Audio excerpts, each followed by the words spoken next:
यह अंतिम रूप दे दिया गया है कि संग्रहालय में 12 कक्ष या गैलरी दीर्घा जो होती है। रज्जो, तू आज काम पे भी नहीं आई? आज मन्नू की स्कूल की बस लग गई है ना, इसलिए इसको छोड़ने आई थी। स्कूल की बस? पर तेरा मन्नू तो सरकारी स्कूल में पढ़ता है ना? हाँ जी दीदी, अब सरकारी स्कूलों में 200 बसें चल पड़ेंगी, जिसका फायदा मेरे मन्नू जैसे 10,000 बच्चों को होगा। सरकारी स्कूलों ਨੂੰ भी बहुत शानदार ਬੱਸਾਂ ਅਸੀਂ ਦੇਵਾਂਗੇ। ਪਹਿਲੇ ਬੈਚ ਵਾਸਤੇ 20,000 ਬੱਚੇ ਦਾ ਅਸੀਂ ਪ੍ਰਬੰਧ ਕਰ ਰਹੇ ਹਾਂ। मैंने कुछ विषय तो कल बताए थे आप सभी को, और मुख्य रूप से वो मंदिर के निर्माण से और जो अन्य भवन थे उनके निर्माण की प्रगति से संबंधित थे। कल अंतर्राष्ट्रीय रामकथा संग्रहालय में भी काफी विस्तार से चर्चा हुई।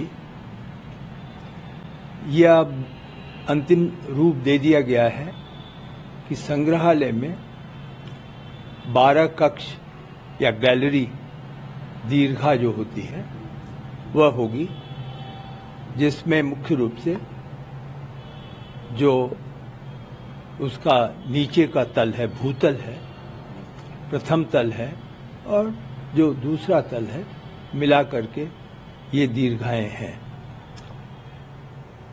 5 उसमें ऐसी दीर्घाएं हैं जिसमें जो लेटेस्ट टेक्नोलॉजी या तकनीकी उपयोग करके और 3D और 7D के माध्यम से, और एक टेक्नोलॉजी होती है जिसको कहते हैं इमर्सिव टेक्नोलॉजी, जो आज के युग में आधुनिकतम म्यूजियम जो बन रहे हैं उसमें इस्तेमाल उपयोग में लाई जा रही है। तो उस टेक्नोलॉजी को मिलाकर वह 5 दीर्घाएं होंगी। उसमें से एक महत्वपूर्ण दीर्घा जो है भगवान हनुमान जी की बारे में होगी, जिसके बारे में केंद्र सरकार ने IIT चेन्नई को कार्य सौंपा है, धनराशि भी दे दी है, और अगले 5 माह में हनुमान जी के कृत्य जो रहे हैं, मुख्य रूप से जिनका संबंध भगवान राम से है, उसका भी एक दीर्घा बनाई जाएगी। यह भी निर्णय अब अंतिम हो गया है कि जो राम मंदिर से संबंधित कानूनी पक्ष है, वह पिछले 500 वर्ष के जो भी अभिलेख या जो भी तथ्य होंगे उनको प्राप्त करके और एक कानूनी दीर्घा या कानूनी कक्ष जो केवल एकमात्र भगवान राम के इस मंदिर से संबंधित जो भी डेवलपमेंट हुए थे उनके बारे में होगा, जिसकी पिछली 500 वर्ष की अवधि तक सीमित रखा गया है। आप सब अवगत ही हैं कि कुछ महान आत्माएं आंदोलन के समय उन्होंने अपना जीवन दान दिया।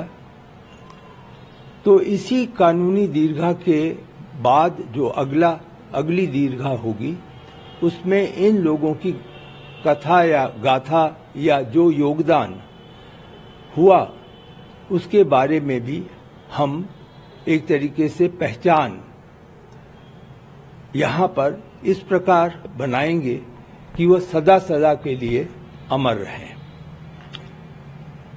नीचे के भूतल में एक महत्वपूर्ण प्रदर्शनी कक्ष होगा, जहाँ पर कि भगवान राम की लीलाओं की प्रदर्शनी अलग अलग समय पर अलग अलग कथा को लेकर प्रस्तुत की जाएगी। अन्य दीर्घाएं जो हैं उसमें एक अंतर्राष्ट्रीय भगवान राम का संदेश और महत्व क्या था उसको दिखलाया जाएगा, और उनकी जीवन गाथा और अयोध्या का महात्म, यह सभी चीजें दीर्घा जो अन्य दीर्घाओं को आवंटित किया गया है। अब अगला कार्यक्रम या कार्यवाही या जो सौंपा गया है कार्य वो है कि इन सब दीर्घाओं की जो स्क्रिप्ट है, क्योंकि स्क्रिप्ट से ही बाकी तकनीकी कार्य शुरू होता है, तो इस स्क्रिप्ट को सौंप दिया गया है। यह लिखा जाएगा, न्यास उस स्क्रिप्ट की स्वीकृति देगा और उसके बाद तकनीकी वहां पर दीर्घाओं का इस्टेब्लिशमेंट होगा। अनुमानित है कि लगभग 9 महीने इस कार्य के लिए आवश्यक होगा।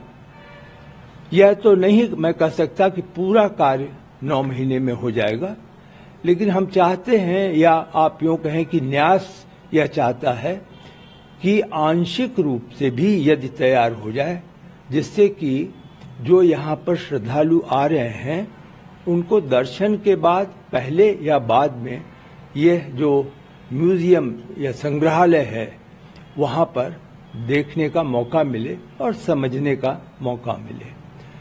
तो अब इस कार्य के लिए अब कोई निर्णय एक तरीके से वांछित नहीं है और अब आगे की कार्यवाही जिम्मेदारी हम सभी पर है और हम प्रयत्नशील होंगे।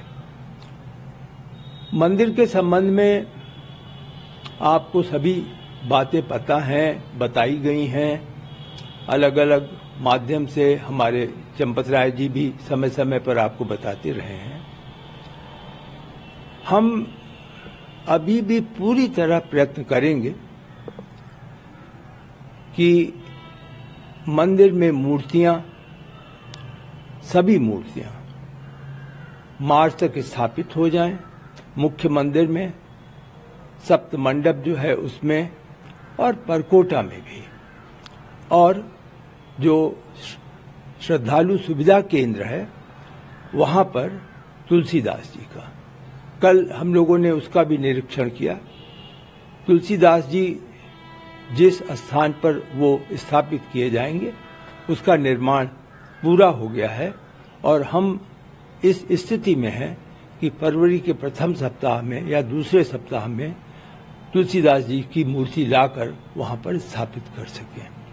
तो कुल मिलाकर यह आपके सामने प्रगति है और फिर मिलेंगे दोबारा फरवरी और देखेंगे कि जो मैंने कहा है वो पूरा हुआ कि नहीं। जो उत्खनन से प्राप्त जो अवशेष हैं मंदिर के, वो सारी चीजें उसी म्यूजियम में की जाएगी, डिस्प्ले की जाएगी।